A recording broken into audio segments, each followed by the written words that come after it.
Chair recognizes Ms. Stansbury from New Mexico. Good morning. Good afternoon, as it is. Mr. Chairman, thank you for having this hearing. I know it's been a long morning for everyone here as witnesses today, and it's been a long several months for the people of Minnesota. We thank you for your service.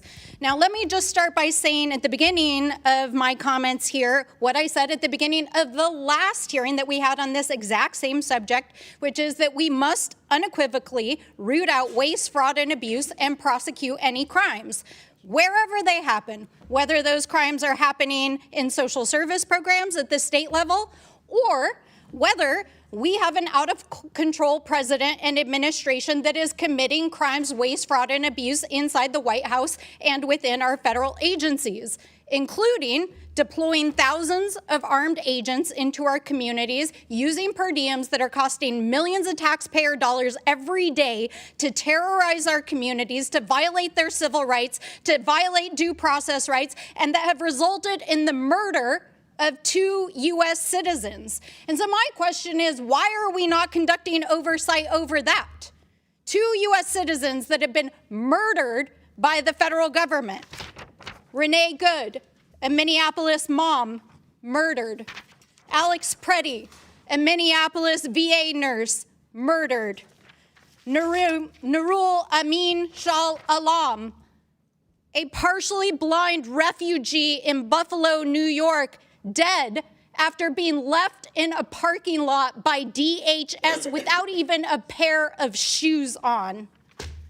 The kidnapping of children like Liam Ramos, and an administration that has launched an unauthorized war in the Middle East with 6 service members dead and over 160 school children and their teachers dead and buried yesterday. Never in my life have I seen a greater disregard for the Constitution, for the rule of law, for the carelessness for human life and basic human dignity and senseless cruelty than I have seen in this administration, whether that is at home or abroad, and they can't answer the most basic questions about why. And meanwhile, people who should be investigating these crimes are partying and drinking on taxpayer dollars.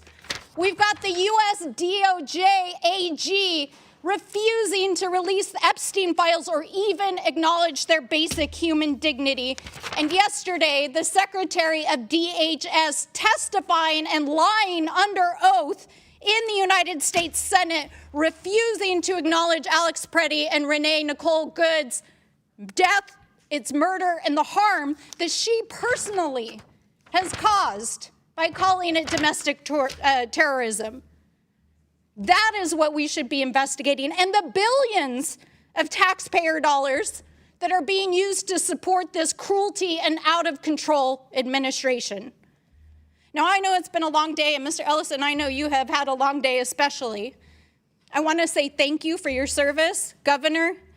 You have inspired the nation by helping to organize, along with the faith community, our communities in resistance, in strength. And I agree with you, Reverend, that silence is complicity. And that is why we have to speak. And so, Mr. Ellison, I just want to ask you one question.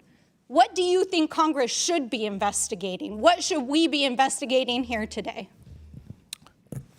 Congresswoman, I'd be very grateful if the committee really dug into the use of force policy at ICE.